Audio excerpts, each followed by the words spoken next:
All right, so we're going to go ahead and get started as people come into the room, just so that folks aren't waiting.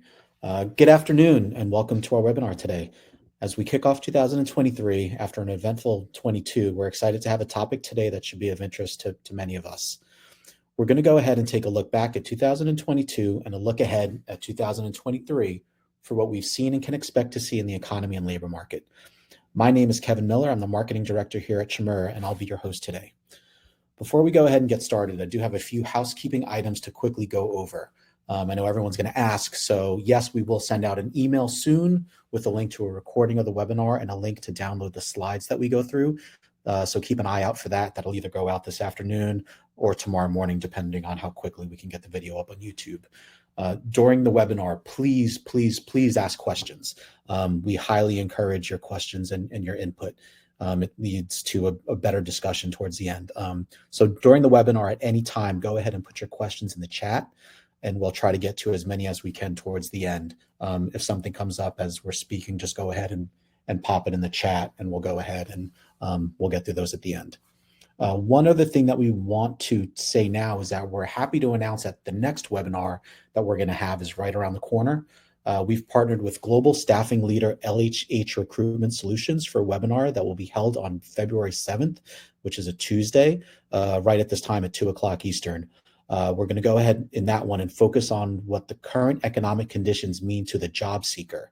And so we'll be talking from the data side with Chmura, and then LHH Recruitment will kind of see what they're seeing on the ground with job seekers. So keep an eye out for that registration email that should go out tomorrow. And we'll also go ahead and post the links to our social media channels soon with the link. With all that said, let's go ahead and get started. So today, our speaker is going to be Dr. Chris Chmura, the founder, CEO, and Chief Economist of Chmura Economics and Analytics. For those of you that aren't as familiar with our webinars, we like to start out with a quick overview of who Chmura is and what we do. As a company, we provide labor market data and analysis through three main offerings: our Jobs EQ software, consulting services, and data. We were founded in 1998 by Chris, who will be our speaker today. We have offices in Richmond, Virginia, where Chris and I sit, in Cleveland, Ohio, but serve hundreds of clients all over the country. Our employees are economists, data scientists, statisticians, and business professionals who truly care about helping our clients get access to the data they need to grow their communities and organizations. This leads to what really drives us as a company, which is client satisfaction and success. Excellence is what guides us and is what we always strive for in customer service and data quality. In addition to excellence, the three other ideals that we adhere to are being thorough and accurate with our data, and making sure that our offerings are useful to our clients and that we're serving their needs with our products and services. When we get into who we serve, the primary audience who we serve are in six verticals, those being corporations, economic development, education, site selection, staffing, and workforce. And just to give a sense of the types of companies and organizations that we engage with, here you can see a representative sample of the clients that we serve, ranging anywhere from major corporate clients through 2- and 4-year educational institutions to public sector clients in economic development and workforce. So all that said, I'm going to turn it over to Chris to go ahead and get us started with the meat of the webinar. There you go, Chris. Great. Thanks very much, Kevin. Before we do get going, I just wanted to remind those of you to tell those of you who haven't been on these webinars before that we have a weekly economic update that comes out every weekend. It goes over the previous information that came out during the week, as well as what's coming out next week. We give a little detail on the some of the big stories. If the Fed is speaking, we highlight them as it relates to whether interest rates are going up and down. We have some information on the yield curve, and then an interest rate forecast and some of the big financial numbers. So feel free to sign up for that by clicking on this link here below, or you could go to chmura.com all the way at the end of the first page, and you could sign up there. So with that, as Kevin said, we're taking a quick look back at 2022, and I'm going to go through about 4 of the webinars that we did last year and just highlight a few items. And the big things were at the very beginning of the year, remember, this has been such an odd 2.5 years. We have this pandemic that we've never had before. We have a lockdown in the US, so people can't go out for a while. Because of that, the government didn't want our economy to implode. They provided a lot of money to households, to government, local entities, states, to businesses. There was a lot of money sloshing around out there. Some people didn't have to work because they were making more money with the government aid than they would have if they had been working. So we had this huge issue with getting people back into the labor force. And then after that, to link it back to all this money that was sloshing in the economy, we started to see inflation picking up. And at first, the Fed thought it was supply chain issues. And then as time went on, it was clear it wasn't transitory or temporary, that it was here to stay for longer. And as a result, interest rates started to rise. Now, the big themes for 2023 will be holdovers from last year, and that is how quickly will inflation fall? Where and when will the Fed funds rate stop rising? So when will interest rates stop rising? And when will the recession start, and how deep will it be? So we'll go over those after we take a quick look back to 2022. So in January, during our webinar in 2022, GDP was still going pretty strong, and we were still worried about COVID. The Omicron variant was slowing the economy a bit, but the big thing that we were talking about was, why is the participation rate so low, and how can we bring people back into the labor force? And so here you see participation going all the way back to before 1950 and the huge drop off during COVID. And it was still staying pretty low early last year. And some of the reasons, people were retiring, deciding not to come back to the workforce. You had hard to serve populations like the out of school, out of work youth that dropped out of the labor force. Those stimulus checks we talked about earlier gave a lot of savings to people, so they didn't have to come back. And then there were childcare issues where one spouse had to stay at home to watch the children. Of course, that eased in September, but still hasn't brought us all the way back to previous levels. And then the vaccine mandates and COVID fears kept people from coming back into the economy. And then we also had, at the same time, people quitting. This survey only goes back to 2000, but people generally don't quit their jobs during times of uncertainty like recessions. And as we were coming out of COVID, people were quitting their jobs at the highest rate ever. So not only were employers looking at an issue of a low unemployment rate, a low participation rate, but also their employees were quitting and going to other jobs. And we'll update this in the second half of the presentation. By the time we got to March, inflation was continuing to rise, and the big question was, how much will interest rates rise? And so here, I'm just showing you the interest rates that we were seeing back March a year ago, and the federal funds rate was essentially at zero. And prime rate was around just below 3.5, which meant automobile loans were very low. The 10-year bond was below 2, and we were still looking at mortgage rates, 30-year mortgage rates that were around 3% or so. So things were very affordable if you were going to buy them and have to take out a loan to do so. When we got to June, inflation was even more on the radar of everyone, because it was starting to go up, and people were starting to ask, why did the Fed read trends wrong? And there was a nice summary article in the New York Times in May, and it went back to February of 2021. But in June of 2021, Yellen says that inflation could hit 3% and that the Fed was going to have to raise interest rates at some point. 6 months later, in December, inflation hits a 40-year high, much higher than Yellen thought back in June, and the Fed says rates are coming. In February, we had Russian invading Ukraine, which made for even more supply chain disruptions. And then finally in March, the Fed raises interest rates for the first time since 2018. In May, Powell says that inflation is too high, and they raise interest rates again. So the Fed is now reacting to this inflation that has come upon us last year. And then September, it's all about inflation again. And the big question is, when will inflation get back to normal? So typically the Fed meets at Jackson Hole in August of every year and talks about the topics of greatest interest to the economy. And typically Powell, the chair, would speak for maybe a half an hour to 45 minutes, but he was very succinct. In 8 minutes, he talked about how important it was to get price stability back. It was going to require them to use tools forcefully, and it was going to require us to be below trend growth for a sustained period of time. Trend growth is 2% GDP. So after this presentation, the stock market investors seem to finally get it. And here's where that presentation occurred.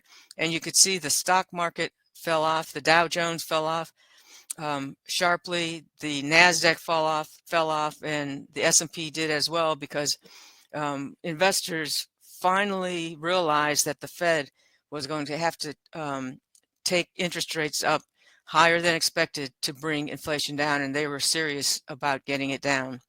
So turning now to 2023, we're still looking at some of those same issues. The first being what's driving everything. It's driving how much interest rates will go up. It's driving how bad the recession will be, and that is how quickly will inflation fall. So on this chart, if you've had webinars with us before, then you know there are two indicators of inflation: the CPI, Consumer Price Index, and the Personal Consumption Expenditure Indicator. The PCE is the Fed's preferred because the mix of goods changes over time as we buy things differently, whereas the CPI is a basket of goods that the proportions only change every couple of years. But in any case, you can see that we're still here. We saw some 40-year highs, and we're still very high compared to where we had been in previous years. And again, the Fed's goal is to get inflation back down to 2%. One of the issues here now is that over time, last year or a year and a half ago, only goods prices were increasing, and in fact, some other goods prices and services prices were falling.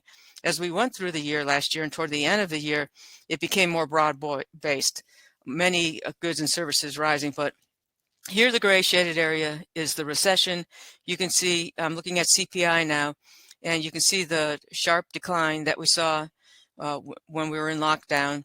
We saw that with goods as well, but then when we came out of lockdown, people were spending a lot on goods because they weren't spending it on services such as going to the gym. Instead, they bought a Peloton, or you couldn't go travel or go to hotels, and so they might have purchased some games or other things, maybe some more TV shows. So we saw good prices going up and hitting 14% on a year-over-year basis. Goods prices are still rising. They're rising at about a 5% year-over-year rate, but not nearly as bad as what we saw just a few months ago. But on the other hand, services, here in red, you could see it took longer for it to start to increase, and that's because of, again, people were not feeling like going to restaurants or hotels or taking plane rides until the COVID situation came down a bit. Now we're still looking at service prices going up on a year-over-year basis, and they're almost to 8% from a year ago. So that presents a problem, particularly with regard to wages. Services are labor intensive. As labor costs go up, then you see the cost of services going up. And here the latest data is showing that average hourly earnings were up 4.6% from a year ago in December. Here you can see previous to that, when inflation was around 2%, we were only seeing a 2% rise in wages on a year-over-year basis. So again, labor prices are high year over year, and that's bad because it could spiral into more inflation if as the Fed will say, inflation expectations become unanchored. So if you're seeing inflation going up 8% and you expect it to continue to go up that much, then you're going to expect that kind of a raise out of your employer, or you're going to go find another job where you can make that much money. And when you're seeing increases in wages, then you're having to see increases in final goods and services to make up for those increases. It's a regressive test. So inflation is not good for the long-term economic growth. Also because it's regressive. As you noted on the previous slide, wages were going up only about 5% year over year, but inflation was rising 8, 9, 10%. So even with the 5% raise, you're losing some of your pricing power. It distorts decision making because then you're starting to think about, should I make this investment? If inflation is going up 10%, maybe it won't make sense. If inflation is going up 2%, then yes, maybe the investment will make sense. And then finally, it could lead to a recession if the Fed continues to raise rates. And what I mean by that will become apparent when I show you the yield curve a few slides from now. But some of you are probably saying, when will this recession start? It already started because we had a decline in GDP in the first and second quarter of last year. And so actually 2 consecutive declines in GDP is how a recession is defined everywhere across the globe except for here in the US. In the US, we have a group called the National Bureau of Economic Research, and within it they have a business dating cycle committee, and they look at monthly data as opposed to quarterly, which is GDP, to decide when the recession begins and when it ends. And so some of the data that they look at are shown here. Employment, you could see that employment for the latest data, it has slowed a bit, but it's continuing to rise. They also look at income for the consumers and spending for the consumers. Consumers make up about 70% of GDP, so they're very important. You can see spending fell off during the lockdown, increased because of all the stimulus money that they had. It's still growing about 3% year over year, and income's growing about 5% year over year. So here again, doesn't look like we're in a recession. Industrial production, the latest data, this is output of manufacturing, utilities, and mining. The latest data shows some pretty good declines over the last few months. So this may be starting to show some signs of recession coming, but notice back in 2014, 2015, we saw a drop off as well, but then it picked back up and started to grow again. By the way, we have a blog that goes into more detail about the NBER and how they define recessions if you want to look at it here. And then also one other indicator that they look at is inflation adjusted retail sales. Again, during recessions, they drop off typically, but now it's been kind of flat. It hasn't dropped off. So far, all the data are showing that no, there was not a recession in the first and second quarter of last year. However, we'll show you some data on that again toward the end where we expect the recession to occur. But even though the data don't show a recession, it's clear that we're seeing some slowing in the economy. Our Jobs EQ tool that some of you use have job postings in it. We spider thousands of sites, deduplicate it on a daily basis. And then at the top here for the US, we're showing all job postings for this year in blue, in gray for last year. And notice that since June 27th, job ads have come down. So I would expect this to be a leading indicator of employment. That is, you don't put out an ad for a job if you think you're not going to be hiring as many because your goods or services are not selling as much, or you're expecting them to slow down. Another sign that the labor market is easing, in addition to the fact that job postings are slowing down, is that it's easier to fill a job. This is the duration that jobs are being posted. And you can maybe look at 2021 as the COVID year. Maybe that was the aberration. It took 41 days to fill a job, but Now we're back down to 32. And if you want to read more detail, here's a blog that you can link into later. So we are seeing some signs out there of easing in the job market. Another one is the quits rate that I showed you earlier. It was at peak levels. It has come down, perhaps in part due to the uncertainty of an impending recession, but still the quit levels are higher than what we've seen during good times in the past before the pandemic. But this decrease in the quits level clearly is an indication that people are becoming more uncertain about the future, not quitting their job for fear that they don't know how the new company that they go to will survive during a recession. Initial unemployment claims, though, seem to go counter to everything I just said. That is, initial unemployment claims are typically a leading indicator of employment, and claims have stayed pretty low. You would expect that firms will start to lay off people as things slow down, but we've not seen that happening just yet. And perhaps here's a theory of one reason for it. It could be that some of these large companies that are laying off people are providing them with some very nice severance. And when you have severance, you're not able to collect unemployment insurance until your severance runs out. So here are just 3 quick examples. In blue, again, is this year. How many job ads? In gray is last year. Snapchat.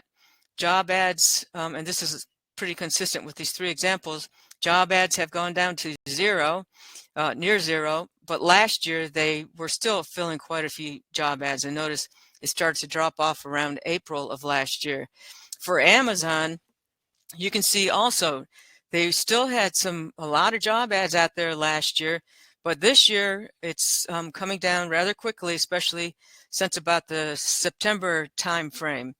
And then the last example here, Twitter, and we know this is a special one, but it's still the same. What we're seeing is that last year they were hiring, and this year, again, September was the time frame when we saw job ads go way down. So this, again, severance, individuals getting severance may be a reason why the initial unemployment claims are not going up as quickly as you might think. So another trend in 2023, when will the Fed stop raising rates? And that's tied closely to when will a recession begin? So here we have to look at the yield curve. And remember, last time I showed you, we were looking at rates. I showed you just the federal funds rate, some others that were very low. And this is kind of consistent with that a year ago. The 3-month, so the way to read this, if you're not used to looking at treasury curves, the maturity is below. So, and then here's the interest rate paid. So back a year ago, if you were holding a 3-month treasury bill, you would get less than 0.5% interest. As we get to a longer maturity, 10-year, for example, it was about 1.8%. The longer the maturity, the more risk there is, and that's why investors require a higher percentage rate. However, the Federal Reserve, the only rate that they can directly affect is the federal funds rate, which is not on this chart. It's the overnight rate that the banks use to lend to each other. But as the Fed increases the federal funds rate, then these other rates at the short end go up. So here's again last year. Now here's what it looks like as of last week. The Fed has increased the federal funds rate to 4.25 to 4.5, between that range. And as a result, the 3-month is going up. The 3-month is now above 4.5%, and the 10-year has gone up not as much since the prior year, and it's at just below 3.5%. This is what we call an inverted yield curve. And this is important because since the late 1950s, every time the curve has inverted, we have ended up in a recession about a year later. So this is a strong signal that a recession is coming. The Minneapolis Fed President Kashkari has made some strong comments too about where he expects to see the federal funds rate to go. He's looking for it to go to about 5.4% from the current range of 4.2 to 4.5. And then again says that it's not immediately clear how much further we're going to have to go to get the rates down to 2%. So if inflation doesn't come down as quickly as they expect, then we can see the federal funds rate going up higher than 5.4%. So in any case, they are watching that very closely, and as a result, we economists are watching inflation closely to see how it's reacting to their increases in the federal funds rate. So big question, will we see a soft landing? That is, will the Fed be able to maneuver this economy such that it slows down and then picks back up without going into recession? We're thinking that that's not going to happen. Here's our forecast. GDP for the fourth quarter came out today, and it was a strong 2.9%. We're expecting the first and second quarter to be less than 1%, and then the third and fourth quarter to be negative GDP. So we're expecting the recession to come at the end of this year. Why do we expect a recession? Several reasons for it. We don't expect inflation to drop quickly. We don't think inflation will be down to 2% by the end of this year. Maybe next year, mid to late next year. The other issue is that when the Fed starts to raise interest rates, it takes 6 to 9 months for that to filter into the economy. And remember, it was just March of last year that they were raising interest rates. So we haven't felt the full brunt of that increase, even from what started in March. But clearly we're starting to see it because homes, automobiles, prices, interest rates are higher, they're marginally more expensive, and so we are seeing demand drop in those areas. And as I said earlier, recession historically occurs a year after the yield curve drops. We still have some supply chain issues out there, and they are easing a bit, but even where there are no supply chain issues, we're seeing inflation picking up, such as at the services side. At this point, we expect a mild recession, but again, that's dependent on how much the Fed raises interest rates. Will they overshoot? Will they overshoot to the degree that we end up seeing inflation below 2% 2 years from now? But at this point, we're thinking that we will see a mild recession, and GDP will be below its potential for the next 2 years. Potential, again, is 2%. So look for less than 2% GDP over the next 2 years.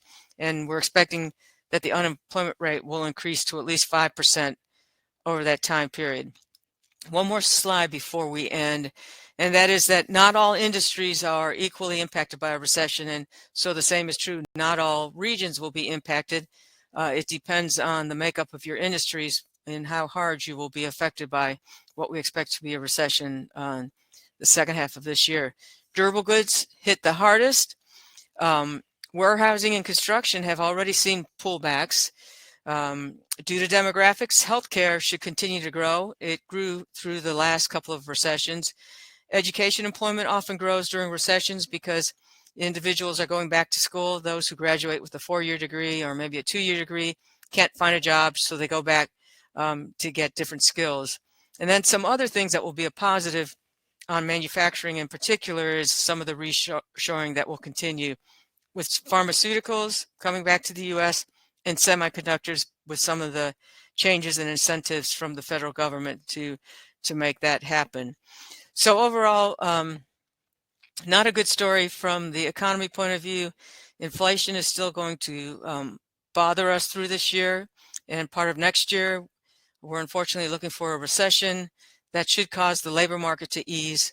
But then again, the issues will be with households and with people who can't find their jobs, as well as drop off in demand for many goods and services.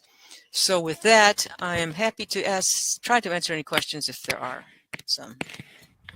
Yeah, Chris, we have a couple of questions in the chat. I'm actually probably going to start at the bottom and come up just based on the order that they were asked. Question from Rich, more of a there's concern about PPI and businesses passing along increased costs, including ongoing wage increases. Is that what we're seeing or what we expect to happen? Yes, we would expect that, they're either going to take it out of their profits or they're going to have to pass it on. And we expect that a lot of that will be passed on. But it's interesting, there was a study and I can't remember. I think it was by one of the Federal Reserves, but I can't remember which one, that looked at the increase in prices from businesses, and the question was it do they really have increases in their raw material costs, or were they taking advantage of the idea that inflation was picking up and they were just increasing their profits?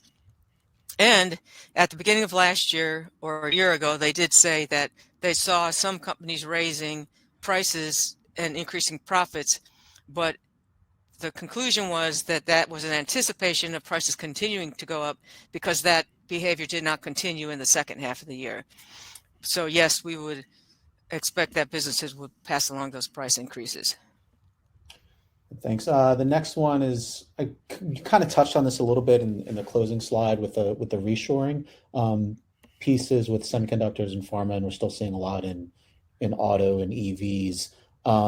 Is there any general sense overall on how manufacturing outside of those sectors are doing? Well, we did, yes.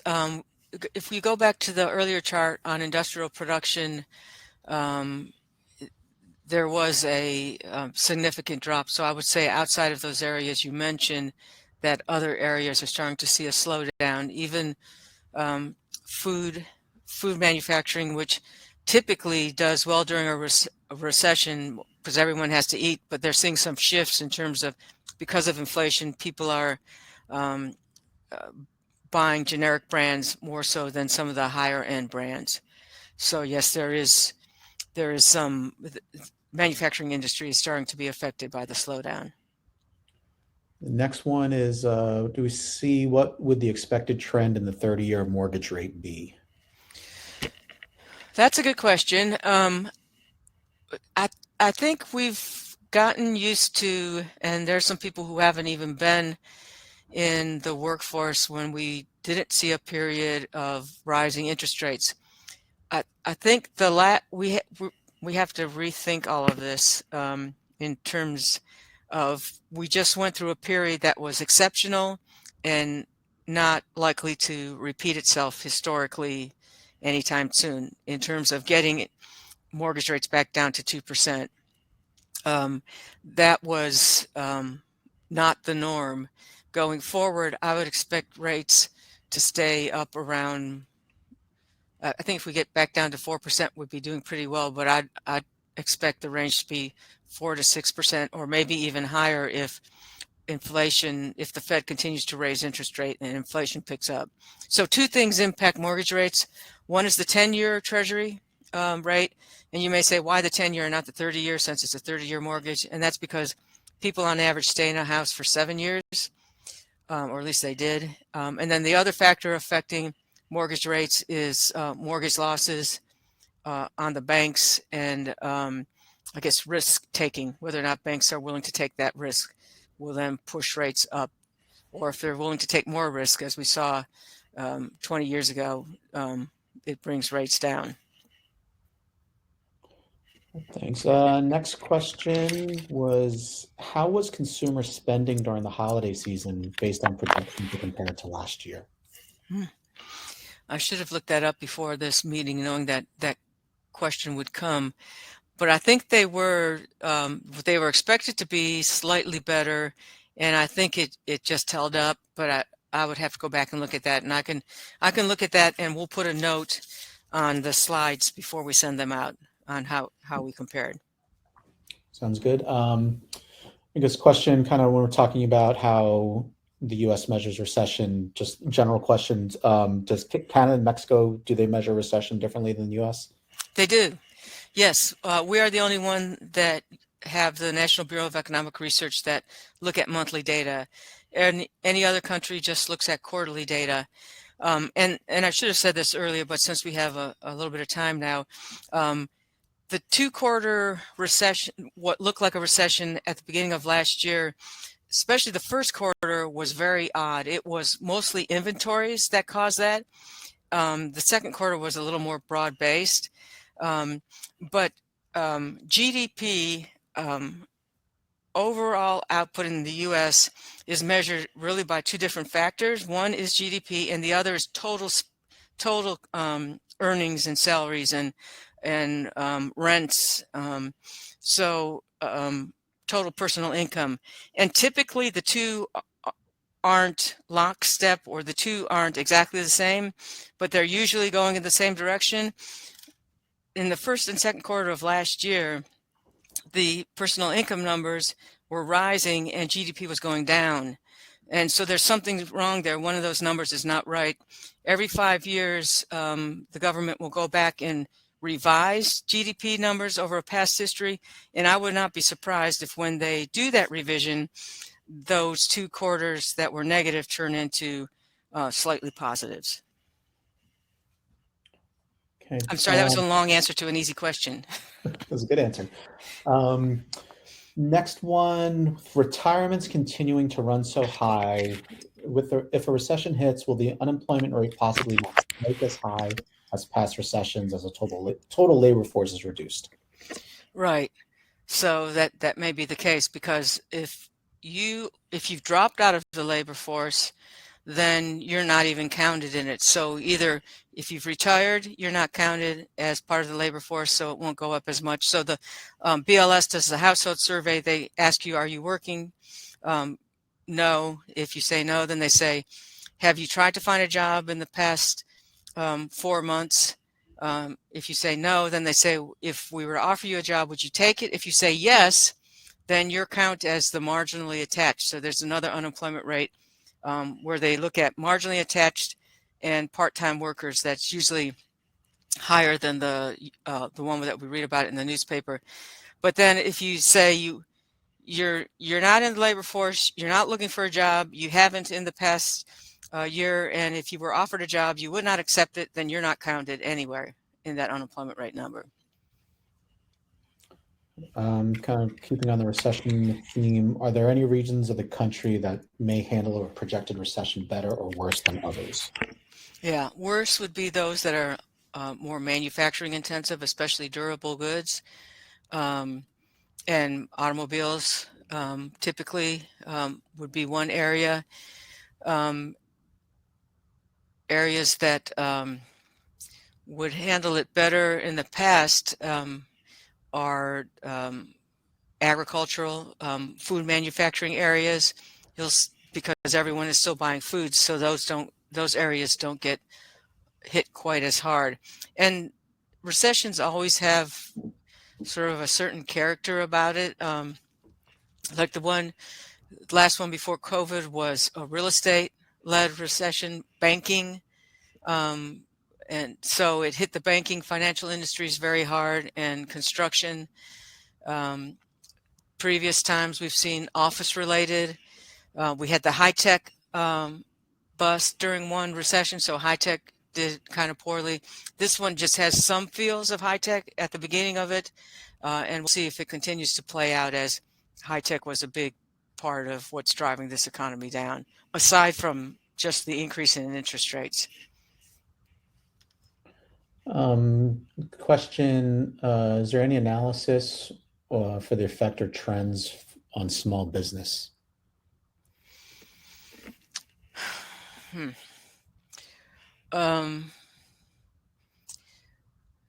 Trying to think of if there's anything off the top of my head. Of course, small businesses that start, many of them fail, within 3 years. So you would expect to see more small businesses failing. Certainly the Payroll Protection Act helped small businesses during the COVID recession.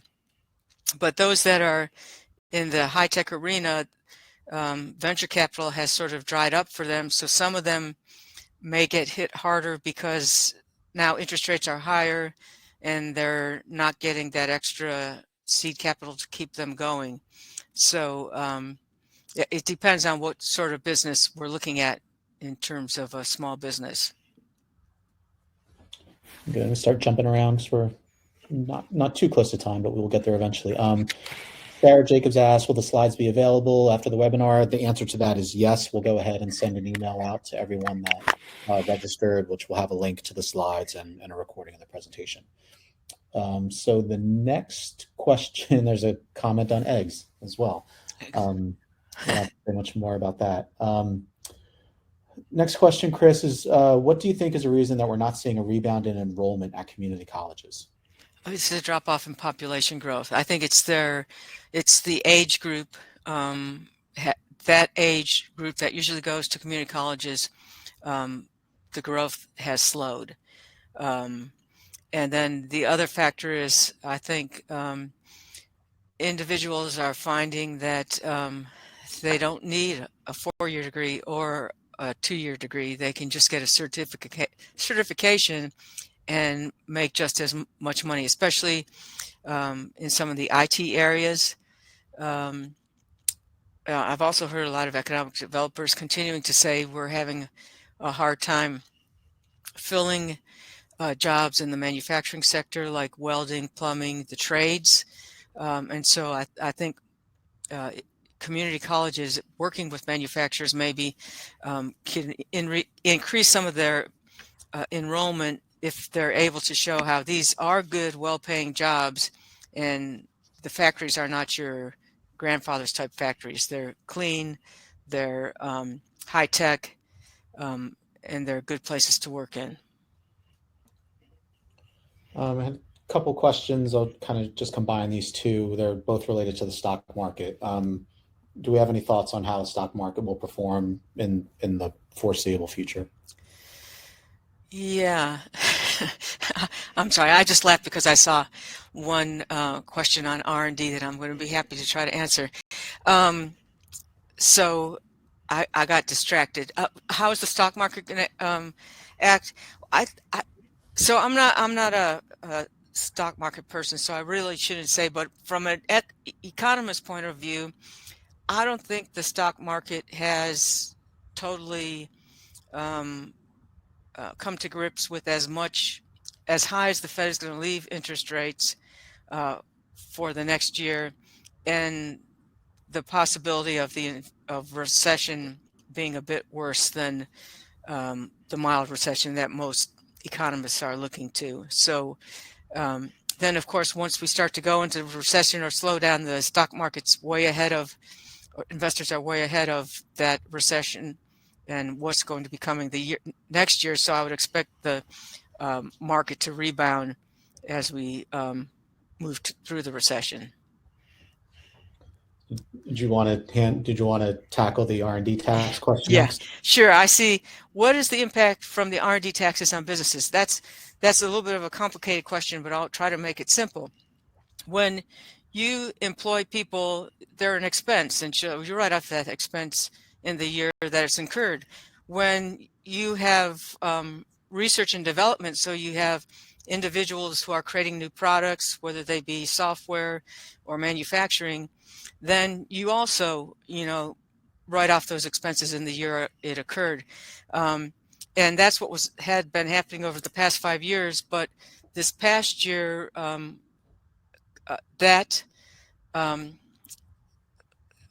ability to do that ended, and legislation was not put in place to make that continue to happen. So now, if you spend, for example, $1 million on employees who are doing research, you can't use that as an expense this year. You have to amortize it over 5 years.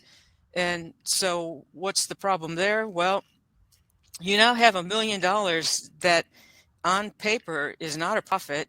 It's money that you no longer have, that you're having to pay taxes on to the federal government.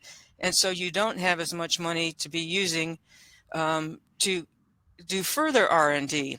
And so small software companies, big software companies, there was a good article in the Wall Street Journal how this is hitting some of the larger pharmaceutical companies, defense companies, that they're not able to put as much in R&D because of this change in law.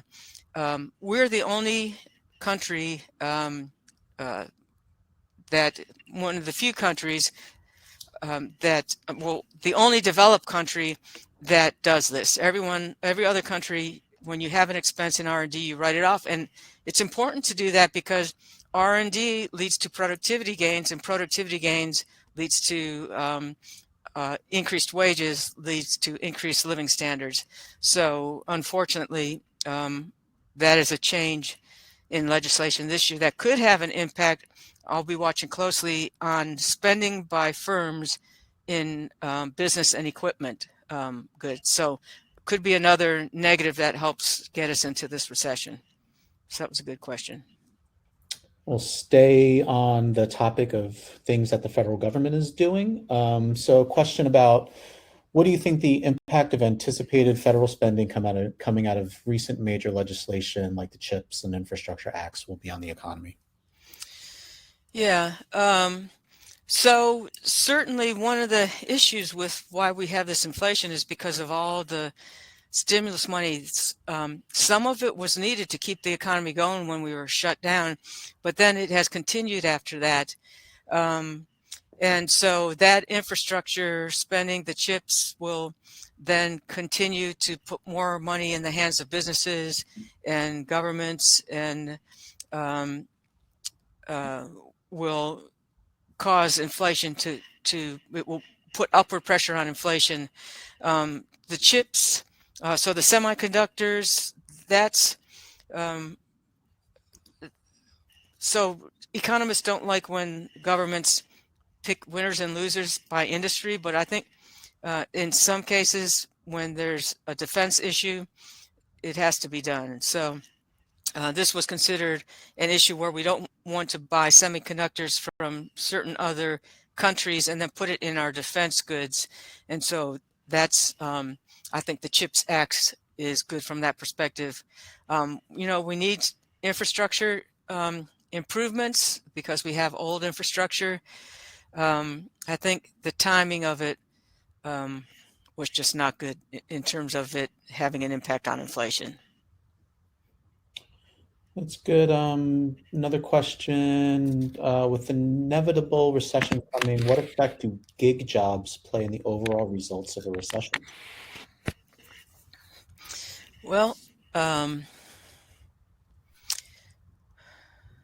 I would expect that whenever we go into a recession, and this has only been exacerbated when you think about Uber drivers and others.